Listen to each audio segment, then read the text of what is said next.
मुख्यमंत्री माझी लाडकी बहीण योजना राज्यातील महिलांच्या आर्थिक स्वातंत्र्यासाठी, त्यांच्या आरोग्य आणि पोषणामध्ये सुधारणा करणे आणि कुटुंबातील त्यांची निर्णायक भूमिका मजबूत करण्यासाठी महाराष्ट्र राज्याची मुख्यमंत्री माझी लाडकी बहीण योजना सुरू करण्यास महाराष्ट्र शासनाने 28 जून 2024 रोजी मान्यता दिली.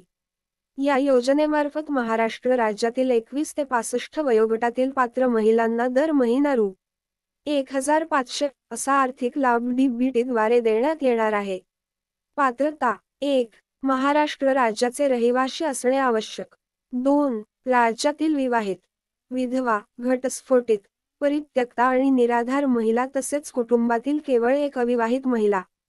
3. किमान वयाची 21 वर्षे पूर्ण व कमाल वयाची 65 वर्ष पूर्ण होईपर्यंत. 4. लाभार्थ्याचे स्वतःचे आधार लिंक असलेले बँक खाते असावे. 5. लाभार्थी कुटुंबाचे वार्षिक उत्पन्न रु. 2.50 लाखापेक्षा जास्त नसावे. अपात्रता: 1. ज्यांच्या कुटुंबाचे एकत्रित वार्षिक उत्पन्न रु. 2.50 लाख रुपयापेक्षा अधिक आहे. 2. ज्यांच्या कुटुंबातील सदस्य एकत्रित आहे.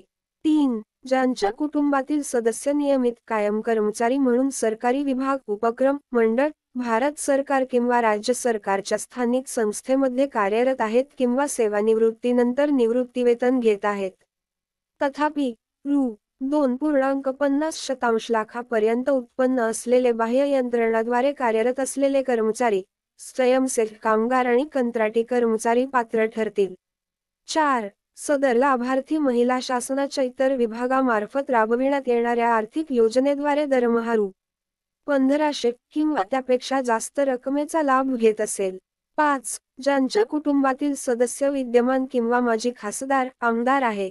6. ज्यांच्या कुटुंबातील सदस्य भारत सरकार किंवा राज्य सरकारच्या बोर्ड, कॉर्पोरेशन, उपक्रमाचे अध्यक्ष, उपाध्यक्ष, संचालक, सदस्य आहेत. 7. ज्यांच्याकडे चारचाकी वाहन, ट्रॅक्टर वगळून त्यांच्या कुटुंबातील सदस्यांच्या नावावर नोंदणीकृत आहे. अर्ज प्रक्रिया: 1.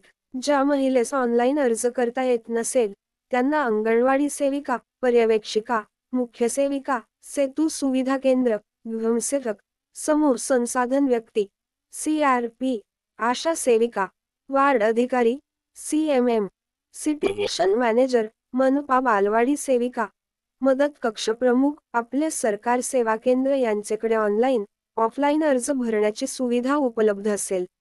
या अर्जासाठी कोणत्याही प्रकारचे शुल्क आकारले जाणार नाही. 2. अर्जदाराचे नाव, जन्मदिनांक, पत्ता याबाबतची माहिती आधार कार्ड प्रमाणे अचूक भरण्यात यावी. बँकेचा तपशील व मोबाईल नंबर अचूक भरावा.